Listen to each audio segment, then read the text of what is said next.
সরকার কিচ্ছু করতে পারবে না। এই লামিসা হত্যার আমরা কি আজও দেখছি চোখে কেউ ফাঁসি দিচ্ছে? আমাদের হাতে ওই নরপেশাকে তুলে দিতেন, আমরা বিচার করবো, আমরা জনগণ আমরা বিচার করব।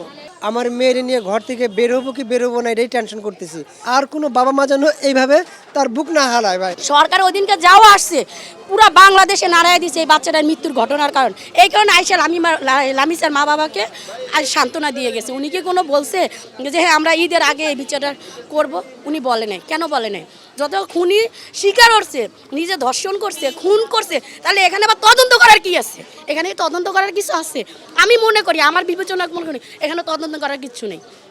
ও তো কোনো মন্ত্রীরও না, কোনো মিনিস্টারও কিচ্ছু হয় না, ও সাধারণ, আমাদের মতনই ও সাধারণ। তাহলে ওর কেন এত সময় নিচ্ছে সরকার? কেন নিচ্ছে বলেন? এই মঙ্গলবার থেকে পুরো সরকারি বেসরকারি ছুটি ঘোষণা দিয়ে দিবে, তো আমার এই বিচারটা কখন হবে? তখন এই কেসটা ধামাচাপা দিয়ে যাবে, সরকার কিচ্ছু করতে পারবে না। এই লামিসা হত্যার আমরা কি আজও দেখছি চোখে কেউ ফাঁসি দিচ্ছে? আমরা দেখি না। ওরা ঠিকই 6 মাস বছরখানি জামিন দিয়ে বের হয়ে গেছে। এই যে আমার একটা বাচ্চা আছে 7 বছরের, লামিসা বয়সী, এই বাচ্চারা স্কুলে দিয়ে এই মাত্র আবার এখানে আসছে, আবার বিকেল আমি 4টার দিকে আবার কোচিংয়ে দিয়ে যাবো। আমার নিরাপদ কি বলেন? আমার বাচ্চাকে আপনারা এই নিরাপদ দিতে পারবেন? সরকার কি করতেছে? আমরা কি ওনাকে ভোট দিয়ে এজন্য নির্বাচনীয় সরকার করছি আমরা? হ্যাঁ, ওনাকে কি আমরা ওনাকে ব্যর্থ সরকার নই, উনি কিছুই করতে পারবে না। আমাদের হাতে ওই নরপেশাকে তুলে দিতেন, আমরা বিচার করবো, আমরা জনগণ আমরা বিচার করব।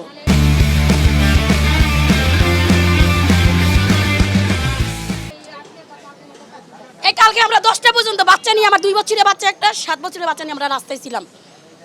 সরকার তো কোনো থেকে কোনো সরকারের পক্ষ থেকে কোনো আমরা শুনি না যে হ্যাঁ বিচার হবে। আজকে অলরেডি শনিবার, কালকে রবিবার, সোমবার, মঙ্গলবার থেকে সব ছুটি ঘোষণা দিয়ে দিবে। বলেন এটা কি আমাদের এটাই নিরাপদ দিতেছে সরকার? আজকে লামিসার মার কোল খালি করছে, কাল আমার কোল খালি করবো, অন্য মার কোল খালি করবো। আমরা এলাকাবাসীর পক্ষ থেকে বলেন এরকম একটা ঘটনা ঘটছে, আমরা কি চাইতে পারি? ওর আমাদের সামনে জনসম্মুখে ওকে মানে ফাঁসির চেয়ে বড় কিছু হইলে আমরা সেটাই চাই। আমিও একজন বাবা, আমার 2টা মেয়ে আছে ভাই। এই আমার যে বড় ভাই হান্নান ভাই, যার মেয়ের এই ঘটনাটা ঘটছে, উনি তো আমাদের খুব কাছের বড় ভাই এবং আমাদের ফ্যামিলিগত রিলেশন। ওনার 2টা মেয়ে, আমার নিজের 2টা মেয়ে আছে ভাই। আমি এখন আমার মেয়ের নিয়ে ঘর থেকে বের হবো কি বের হবো না এটাই টেনশন করতেছি। আপনি বলেন আমরা কি চাই?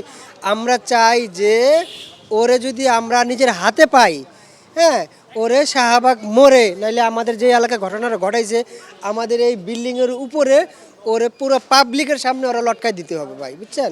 আর এটা এরকম এক ঘটনা ঘটছে, আর যেন পৃথিবীতে কোনো মা বাবার সন্তান যেন এরকমভাবে ভাই এরকমভাবে না যায়। এটা আমাদের মানে অকুল আবেদন যে আর কোনো বাবা মা, প্রত্যেকটা লোকেরই, প্রত্যেকটা আপনাদেরও ছেলে মেয়ে আছে, আপনাদের ফ্যামিলিরও মানে সন্তান আছে ভাই, যেন এই ঘটনাটা এরকমভাবে হোক আর কোনো বাবা মা যেন এইভাবে তার বুক না হারায় ভাই।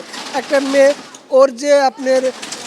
ওর যে লেখাপড়া, ও যে কত ব্রিলিয়ান্ট, ওর কথা আপনি মানে বুঝাতে পারবেন না।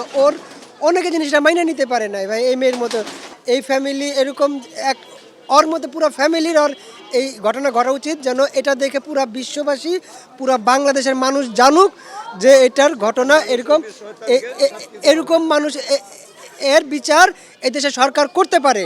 আমার বড় ভাই যে আজকে সরকারকে চ্যালেঞ্জ করে দিয়েছে যে এই দেশে বিচার হয় না, সরকার এটারে শুধু এটা না, এটার নতুন আইন পাশ করে, মানে ঈদের আগে এটার আইন পাশ করে সরকার চ্যালেঞ্জ করে দেখ যে না, এই দেশে আমরা তাকে ভোট দিছি, সে আমাদের জন্য এটা করছে। আমরাও তো বাবা মা, আমাদের প্রতিও তো ভাই ভয় থাকে, সামনে যে এরকম ঘটনা আরও ঘটবে না তার কি গ্যারান্টি আছে?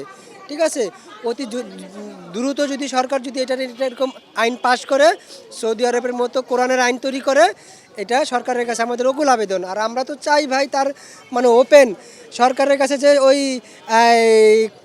আদালতে কিংবা ওই কারাগারে না, ওরে দর্শকের শাস্তি শাহবাগ মোড়ে যদি পারে, সেটা আমাদের বিনীত আবেদন যে ওপেন আমাদের জনসম্মুখে যেন ওর বিচারটা বাইক করতে পারে। এটা আমাদের কাছে বিনীত আবেদন সরকারের কাছে।